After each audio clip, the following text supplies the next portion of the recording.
just another day that the Lord has kept me.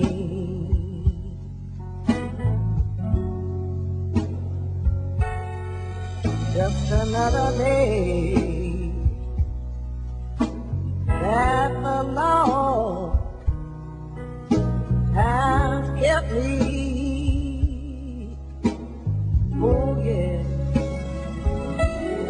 He has kept me from all sin and evil. He said, since the shrine were the protectors of the child. Are the protectors of the child. Okay, what spiritual doctrine did they adhere to? Were they mystics or were they just soldiers? Or did they have a spiritual doctrine? Or discipline, should I say? Some of the original Shriners belonged to what they referred to as the Khalwati order of the Mutasawwif, or Sufis. And they were from the Masjid al-Ali, which in English becomes the Temple of Ali. And that was in Sharq al-Awsat, or Saudi Arabia. Years ago, the family of the Prophet Muhammad called Ahl al-Bayt. So they had a mystical order of Sufis. Now, when you go back to the Torah or the Old Testament, you find out that these men are referred to as the Essenes. When you go back to Persia, amongst the Farsiya, or they become known as the Magus or the Magi. So they always did have a secret doctrine. And their secret doctrine you find in the books of Job. You'll find in the books of Job 9, especially because they're talking about the constellations of the stars. And they use 4 major stars there. They use the Orion star constellation called Kisil. They use Arcturus, Pleiades, and then they use Mezarus. And the word Mezarus translates as the 12 signs of the zodiac. You follow? So the original travelers across the desert would use the stars as our guide to lead us from oasis to oasis, to town, to village to village. And so they did have a doctrine. That doctrine has been borrowed by the Greeks and Latin and watered down, became known as astrology and zodiac today. But they did have a doctrine, the Magus. In fact, Jesus' son, Simeon Bar Jesus, as meant found in Acts, he was also a part of the order. And they called him a Magus if you read the books of Acts, right? Because he belonged to the brotherhood. When Miriam, or Mary, was about to deliver, she had 3 men. Each of those men were leading a company of 15 men when you do research.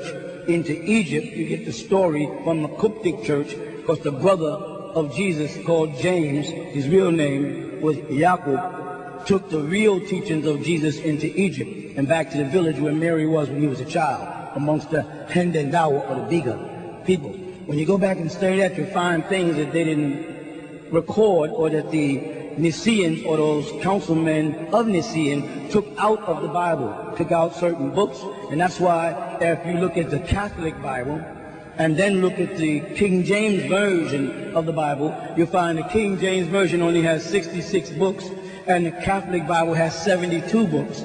And this is it today, because the Catholic Bible was the original Bible, because the Roman Catholics, because Constantine was the first Roman to convert to Christianity. And the Bibles that people are holding today, like we use, the King James Version was taken from the Tinsdale Version, which was taken from the Wycliffe Version, which was done in German before it was even brought to English. And then books were stolen and moved around, and translations confused, and words moved. And for instance, the very word God in Genesis was altered from a pluralization to an infinite. That's why they say, in the beginning, God. It leaves it where that could be gods, 1, 2, 3, 4, 5, when you look at the word God. So there was a mystical doctrine.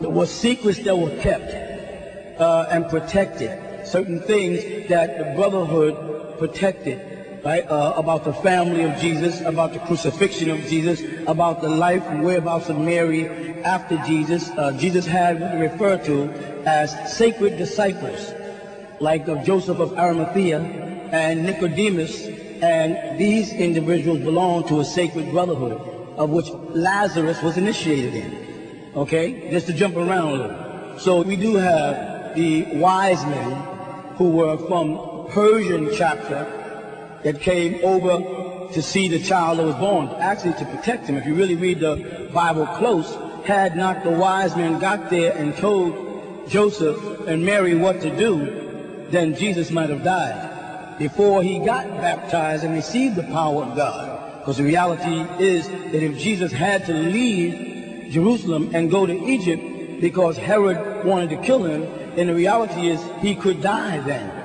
So they had to wait till he got to the point where he received the power of God, which was done by St. John the Baptist, who baptized him at age 29, where he received his godship, where he was invincible before, of course, the cross incident, as they put it, which, of course, part of the ritual is who was really on the cross. Did they really die on the cross? Did Jesus really marry? Was the wedding at Cana? Whose wedding was that? All these things were held as secrets, but they recorded in Arabic. It wasn't put in other languages, and that's because Arabic preceded Hebrew, contrary to what most people believe. If you anybody has a Bible and they open the books of Genesis to the 10th chapter, where they start giving you the genealogy coming down from Noah and them, you'll find that a person called Ashur was before a person called Aram. As you look in the Hebrew text, wherever they have, Syriac, you'll see they have Aram. They switched it around. But the word Ashur became known as Syriac, and that's Syria, and the language then in that area became known as Arabic. Let me make it clear. There's no such language, Arabic. Became known as Arabic. Because the word Arabic, in Arabic, Arabiya, merely means to ara, to roam from place to place.